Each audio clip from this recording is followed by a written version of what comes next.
ನಮಸ್ಕಾರ ಸ್ನೇಹಿತರೆ, ಇವತ್ತು ನಾವು ಪ್ರಥಮ BA BComನ ಕನ್ನಡ ಭಾಷೆಯ ಅವಿಸ್ತಾರ ಕನ್ನಡದಲ್ಲಿ ಬರುವಂತಹ ಒಂದು ಮುಖ್ಯವಾದ ಪ್ರಬಂಧ ಮೈಸೂರು ರುಮಾಲು. ಇದನ್ನು ಬರೆದಂತಹವರು VC ವೆಂಕಟರಾಮಯ್ಯ ಸೀತಾರಾಮಯ್ಯ ಅಂತ. ಇವರನ್ನ ಪ್ರೊಫೆಸರ್ VC ಅಂತಲೇ ಕರೀತಾರೆ. ಇವ್ರ ಬಗ್ಗೆ ಹೇಳಬೇಕು ಅಂತಂದರೆ, ಇವ್ರ ಪ್ರಬಂಧ ಹೇಗಿರುತ್ತೆ ಅಂತಂದರೆ, ಅವ್ರು ನಮ್ಮ ಮುಂದೆ ಕುತ್ಕೊಂಡು ಏನೋ ನಿಜವಾಗ್ಲೂ ನಮ್ಮ ಜೊತೆಗೆ ಮಾತಾಡ್ತಾ ಇದ್ದಾರೇನೋ ಅನ್ನೋ ರೀತಿ ಇರುವಷ್ಟರ ಮಟ್ಟಿಗೆ ಅವ್ರ ಪ್ರಬಂಧದ ಹೇಳಿಕೆಗಳಿರ್ತವೆ. ಇಲ್ಲಿ VC ಅವ್ರಿಗೆ ನಮ್ಮ ದೇಶದ ಬಗ್ಗೆ, ರಾಜ್ಯದ ಬಗ್ಗೆ ಮತ್ತು ಮೈಸೂರಿನ ಬಗ್ಗೆ ಅವ್ರಿಗಿರುವಂತಹ ಅಭಿಮಾನ, ಸಂಸ್ಕೃತಿ ಬಗ್ಗೆ ಅವ್ರಿಗಿರುವಂತಹ ಆಸ್ಥೆನ ಈ ಪ್ರಬಂಧದಲ್ಲಿ ಹೇಳ್ತಾ ಹೋಗ್ತಾರೆ. ರುಮಾಲು ಅಂತಂದರೆ ಪೇಟ.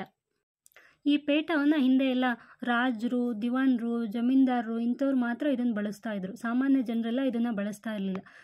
ಪೇಟ ಧರಿಸಿದ್ದಾರೆ ಅಂತಂದರೆ ಅವ್ರಿಗೊಂದು ಗತ್ತಿರುತ್ತೆ, ಅವ್ರೊಂದು ಸ್ಟ್ಯಾಂಡರ್ಡ್ ಇರುತ್ತೆ ಅನ್ನೋದು ಆವಾಗಿನ ಕಾಲದ ನಂಬಿಕೆ. ಹಾಗಾಗಿ ಪೇಟಕ್ಕೆ ಯಾವ ರೀತಿಯಂತಹ ರಾಜ ಮರ್ಯಾದೆ ಇರುತ್ತೆ, ಪೇಟನ ಯಾವ ರೀತಿಯೆಲ್ಲ ಧರಿಸ್ಬೇಕು, ಪೇಟ ಧರಿಸಿದ್ರೆ ಏನೆಲ್ಲ ಉಪಯೋಗ ಇರುತ್ತೆ, ಪೇಟನ ಹೇಗೆ ಮಾಡ್ತಾರೆ, ಪೇಟ ಮಾಡೋದಕ್ಕೆ ಏನೆಲ್ಲ ಪೂರ್ವ ಸಿದ್ಧತೆಗಳನ್ನ ಮಾಡ್ಕೋಬೇಕು ಅನ್ನೋದನ್ನ ಇಲ್ಲಿ ಒಂದು ಬೈ ಒಂದು ನೋಡ್ತಾ ಹೋಗೋಣ. ರುಮಾಲ್ನ ಎಲ್ಲರೂ ನೋಡಿದ್ದೀರಲ್ವ. ಮೊದಲನೇದಾಗಿ ರುಮಾಲ್ ಹೇಗಿರುತ್ತೆ ಅನ್ನೋದನ್ನ ಲೇಖಕರು ಹೇಳ್ತಾ ಹೋಗಿದ್ದಾರೆ.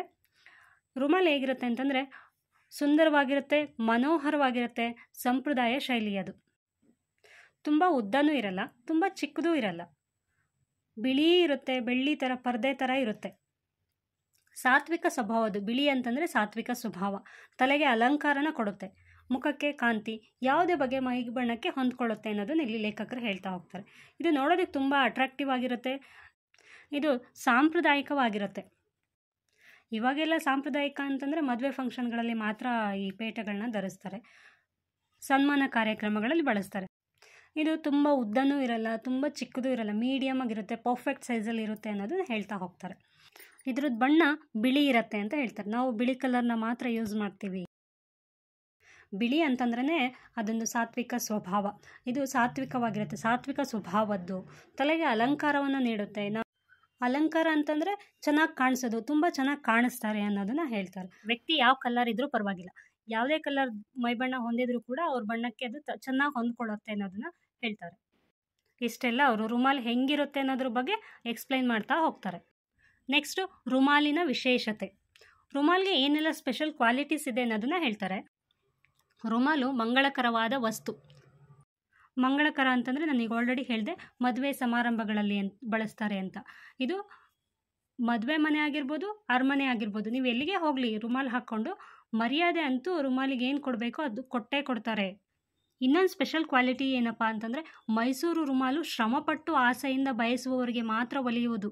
ರುಮಾಲು ಎಲ್ಲರಿಗೂ ಅಂಥವ್ರಿಗೆಲ್ಲ ಒಲಿಯಲ್ಲ. ಅದನ್ನು ತುಂಬ ಇಷ್ಟಪಡಬೇಕು, ಇಷ್ಟಪಟ್ಟು ಅದನ್ನು ಬಯಸಿದ್ರೆ ಮಾತ್ರ ಅಂಥವ್ರಿಗೆ ಸಿಗತ್ತೆ ಅಂತ ಹೇಳ್ತಾರೆ. ನಮ್ಮ ಜನರ ಶೀಲ ಸಂಸ್ಕಾರಕ್ಕೆ, ಮನಸ್ಸಿನ ಶಿಕ್ಷಣಕ್ಕೂ ಬಹು ಅಮೂಲ್ಯವಾದ ಸಹಕಾರಿ. ನಮ್ಮ ಜನರ ಶೀಲ ಸಂಸ್ಕಾರಕ್ಕೆ ಅಂತಂದರೆ ಜನರು ಏನು ಆಚರಣೆ ಮಾಡ್ತಾರಲ್ಲ, ಧರ್ಮದ ಆಚಾರ ವಿಚಾರಗಳನ್ನ, ಅದಕ್ಕೆಲ್ಲ ಕೂಡ ಈ ನಮ್ಮ ಪೇಟ ಅಥವಾ ರುಮಾಲು ತುಂಬ ಮುಖ್ಯ ಪಾತ್ರವನ್ನು ವಹಿಸುತ್ತೆ. ಮನಸ್ಸಿನ ಶಿಕ್ಷಣಕ್ಕೂ ಬಹು ಅಮೂಲ್ಯವಾದ ಸಹಕಾರಿ. ಮನಸ್ಸಿನ ಶಿಕ್ಷಣ ಅಂತಂದರೆ ಈಗಾಗಲೇ ಹೇಳಿದೆ ನಾನು, ಪೇಟಕ್ಕೆ ಅದರದಾದಂಥ ಮರ್ಯಾದೆ, ಗೌರವ ಎಲ್ಲದೂ ಇದ್ದೇ ಇದೆ ಅಂತ. ಆ ಗೌರವ ಏನಿದೆಯಲ್ಲ ಅದೆಲ್ಲದನ್ನು ಪಡೆಯೋದಕ್ಕೆ ಈ ರುಮಾಲೇ ಬಹುಮುಖ್ಯ ಪಾತ್ರವನ್ನು ವಹಿಸುತ್ತೆ ಅನ್ನೋದನ್ನು ಹೇಳ್ತಾರೆ. ನೆಕ್ಸ್ಟ್ ಪಾಯಿಂಟ್ ಏನು ಹೇಳ್ತಾರೆ ಅಂತಂದರೆ, ರುಮಾಲು ಕಟ್ಟಲು ಬೇಕಾದ ಪೂರ್ವ ಸಿದ್ಧತೆಗಳು. ಲೇಖಕರು ಏನು ಹೇಳ್ತಾರೆ ಅಂತಂದರೆ, ರುಮಾಲ್ನ ಯಾರು ಅಂದರೆ ಅವರು ಹೆಂಗೆ ಬೇಕೋ ಹಾಗೆ ಕಟ್ಟಕ್ಕೆ ಬರಲ್ಲ. ರುಮಾಲ್ನ ಕಟ್ಟಬೇಕು ಅಂದರೆ ಅದಕ್ಕೆ ಮೊದಲೇ ನಾವು ಒಂದಷ್ಟು ಪ್ರಿಪ್ರೇಷನ್ನ ಮಾಡ್ಕೋಬೇಕಾಗಿರುತ್ತೆ. ಏನು ಪ್ರಿಪ್ರೇಷನ್ನ ಮಾಡ್ಕೋಬೇಕಾಗಿರುತ್ತೆ ಅಂತಂದರೆ, ಮೊದಲು ಹಲವಾರು ರುಮಾಲುಗಳ ರಚನೆ ನೋಡಿರಬೇಕು. ಕಟ್ಟಿದ ರೀತಿಯನ್ನು ಧ್ಯಾನದಂತೆ ಅನುಸಂಧಾನ ಮಾಡಬೇಕು. ರುಮಾಲು ಕಟ್ಟಿ ಕೈ ಪಳಗಿಸಿಕೊಂಡು ಅಭ್ಯಾಸ ಮಾಡಿರಬೇಕು. ರುಮಾಲಿನ ಆಯ್ಕೆಗಾಗಿ 10 ಅಂಗಡಿಗಳನ್ನು ಸುತ್ತಿ ತಂದ ಮೇಲೆ ಮನೆಯ ಹೆಣ್ಣು ಮಕ್ಕಳ ರೀತಿಯಲ್ಲಿ ಆಧರಿಸಿ ನೋಡಿಕೊಳ್ಳಬೇಕು. ಅಲ್ಲಿ ಸ್ಪೆಲ್ಲಿಂಗ್ ಮಿಸ್ಟೇಕ್ ಆಗಿದೆ. ಅಗಸ ಸರಿಯಾಗಿ ಒಗೆಯುವಂತೆ ನೋಡಿಕೊಳ್ಳಬೇಕು. ರುಮಾಲ್ ಕಟ್ಟಬೇಕು ಅಂತಂದರೆ ಫಸ್ಟ್ ನಾವೇನು ಮಾಡಬೇಕು, ಬೇರೆ ಬೇರೆ ರುಮಾಲ್ಗಳನ್ನ ನೋಡಿರಬೇಕು. ಅದರ ರಚನೆ ಹೇಗಿದೆ ಅನ್ನೋದನ್ನು ನಾವು ಫಸ್ಟು ತಿಳ್ಕೋಬೇಕು.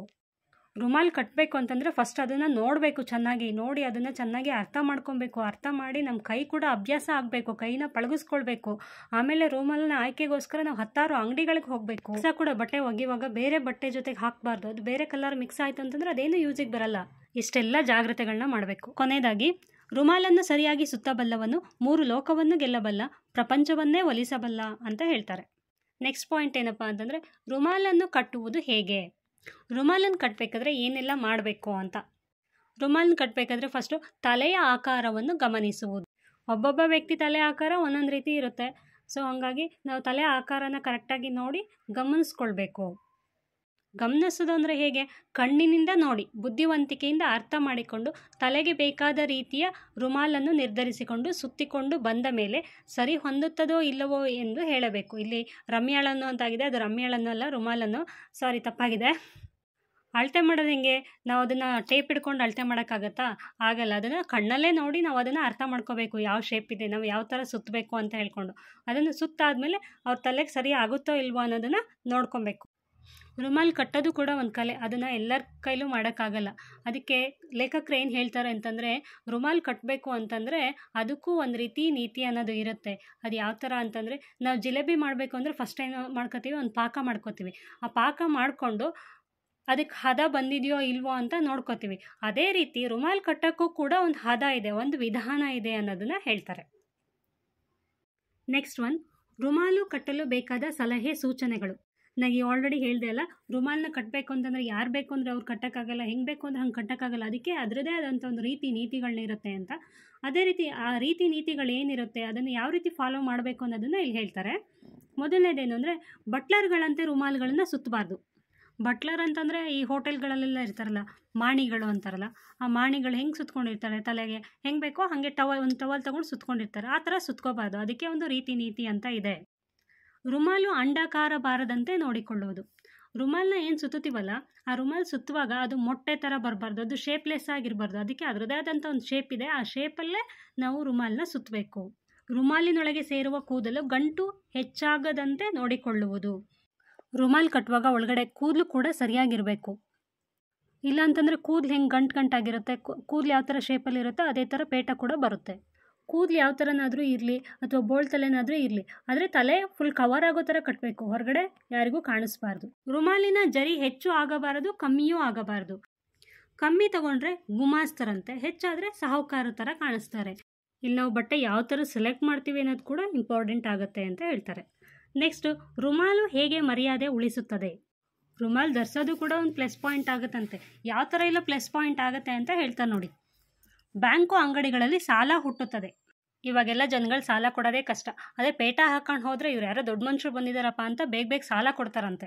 ಬೀದಿಯಲ್ಲಿ ಪೊಲೀಸ್ನವರು ಸಲಾಮು ಮಾಡುತ್ತಾರೆ. ಪೇಟ ಹಾಕಿದ್ದಾರೆ ಅಂತಂದರೆ ಯಾರೋ ದೊಡ್ಡ ಮನುಷ್ಯರು ಬರ್ತಿದ್ದಾರೆ ಅಂತ ಹೇಳ್ಕೊಂಡು ಅವರಿಗೆ ಪೊಲೀಸ್ ಕೂಡ ನಮಸ್ಕಾರ ಮಾಡ್ತಿದ್ರಂತೆ. ಸಭೆಗಳಲ್ಲಿ ಕ್ಷೇಮ ಸಮಾಚಾರ ವಿಚಾರಿಸಿ ಕೈ ಮುಗಿದು ಸ್ವಾಗತಿಸುತ್ತಾರೆ. ಯಾವುದಾದ್ರೂ ಫಂಕ್ಷನ್ಗಳಿಗೆ ಹೋದರೆ ಬನ್ನಿ ಬನ್ನಿ ಬಂದ್ರಾ, ಚೆನ್ನಾಗಿದ್ದೀರಾ ಅಂತ ಹೇಳ್ಕೊಂಡು ಅವ್ರನ್ನ ವಿಚಾರಿಸ್ಬಿಟ್ಟು ಕೈ ಮುಗಿತಾರಂತೆ. ಕೈ ಮುಗಿದ್ಬಿಟ್ಟು ವೆಲ್ಕಮ್ ಮಾಡ್ತಾರಂತೆ. ಲಂಚ ರುಷುವತ್ತುಗಳಿಲ್ಲದೆ ಕೆಲಸವಾಗುತ್ತದೆ.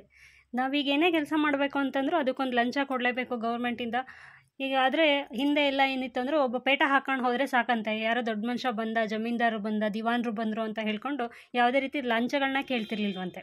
ತಾಲೂಕು ಅಮಲ್ದಾರರು ಪಕ್ಕದಲ್ಲಿ ಕೂರಿಸಿಕೊಂಡು ಮಾತನಾಡುತ್ತಾರೆ. ಅಮಲ್ದಾರರು ಅಂತಂದರೆ ತಹಶೀಲ್ದಾರರು, ತೆರಿಗೆ ವಸೂಲಿ ಮಾಡ್ತಿದ್ದ. ಆಗಿನ ಕಾಲದಲ್ಲಿ ಯಾರು ತೆರಿಗೆ ವಸೂಲಿ ಮಾಡ್ತಿದ್ರಲ್ಲ ಅವರಿಗೆ ಅಮಲ್ದಾರರು ಅಂತ ಕರಿತಿದ್ರು. ರೈಲಿನಲ್ಲಿ ಟಿಕೆಟ್ ಕಲೆಕ್ಟರ್ ಕೂಡ ತಂಟೆಗೆ ಬರುವುದಿಲ್ಲ.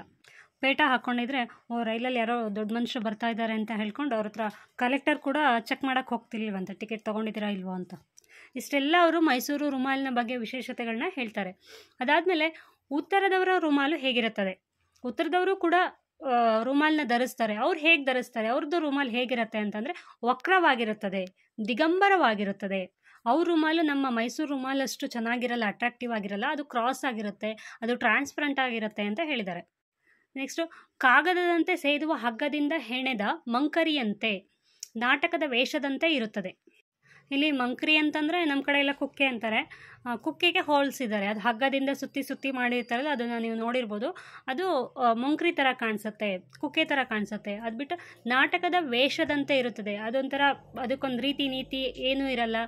ಒಟ್ಟಿನಲ್ಲಿ ಬಣ್ಣ ಹಚ್ಕೊಂಡಾಗ ನಾಟಕಕ್ಕೆ ನಾವು ಯಾವ ಥರ ಹಚ್ಚಿರ್ತೀವಿ ಎಲ್ಲ ಕಲರ್ನ ಮಿಕ್ಸ್ ಮಾಡಿ ಆ ಥರ ಇರುತ್ತೆ. ಹಲವು ಬಣ್ಣಗಳಿರ್ತವೆ. ಕಲರ್ ಬಟ್ಟೆಗಳನ್ನ ಯೂಸ್ ಮಾಡಿರ್ತಾರೆ. ಇಲ್ಲಿ ಒಂದೇ ಥರ ಬಟ್ಟೆದು ಅವ್ರು ಯೂಸ್ ಮಾಡೋದಿಲ್ಲ. ನಾವೇನಂದರೆ ಬರೀ ವೈಟ್ ಕಲರ್ ಮಾತ್ರ ಯೂಸ್ ಮಾಡ್ತೀವಿ, ಬಟ್ ಅವರು ಎಲ್ಲ ಕಲರ್ನ ಯೂಸ್ ಮಾಡಿರ್ತಾರೆ ಅಂತ ಹೇಳ್ತಾರೆ. ಇದೆಲ್ಲ ಆದಮೇಲೆ ನೆಕ್ಸ್ಟು, ರುಮಾಲಿನ ಬಳಕೆ ಕಡಿಮೆಯಾಗಲು ಕಾರಣ. ನಮ್ಮ ರುಮಾಲ್ಗೆ ಇಷ್ಟೆಲ್ಲ ವಿಶೇಷತೆಗಳಿದ್ರೂ ಕೂಡ ರುಮಾಲಿನ ಹೇಳ್ಬೋದು. ಕೊನೆಯದಾಗಿ ಇದು ರುಮಾಲು ಗಸ್ತು ಕೊಡುವ ಬಗೆ ಹೇಗೆ ಅಂತ. ಗಸ್ತು ಅಂತಂದರೆ ತೊಂದರೆ, ಡಿಸ್ಟರ್ಬ್ ಮಾಡೋದು ಅಂತ ಅರ್ಥ ಬರುತ್ತೆ. ಮೈಸೂರು ರುಮಾಲಿನ ವಿಶೇಷವೇ ಗಸ್ತು ಕೊಡುವುದು. ಹವಾಮಾನ ಸಾಧಾರಣವಾದುದಲ್ಲ. ಅದು ಯಾವ ರೀತಿ ಅವಮಾನ ಮಾಡುತ್ತೆ ಅಂತಂದರೆ ಎಕ್ಸ್ಪೆಕ್ಟ್ ಕೂಡ ಮಾಡೋಕ್ಕಾಗಲ್ಲ. ಸಮಯ, ಸಂದರ್ಭ, ಉತ್ಸವ ಮುಂತಾದ ಕಾಲಗಳಲ್ಲಿ ಬೇಕೆಂದೇ ಕೆಟ್ಟು ಹೋಗುವುದು. ರೈಲಿಗೆ ಹೊತ್ತಾದಾಗ, ಕಚೇರಿಗೆ ಕಾಲ ಮೀರಿದಾಗ, ಸಾಹೇಬರನ್ನು ನೋಡಬೇಕೆಂದಾಗ, ಫೋಟೋಗೆ ಕುಳಿತುಕೊಳ್ಳಬೇಕಾದಾಗ, ಹೀಗೆ ಹಲವು ಸಂದರ್ಭಗಳಲ್ಲಿ ಅವಶ್ಯಕತೆ ಇದ್ದಾಗಲೇ ರುಮಾಲು ಕೈ ಕೊಡುತ್ತದೆ.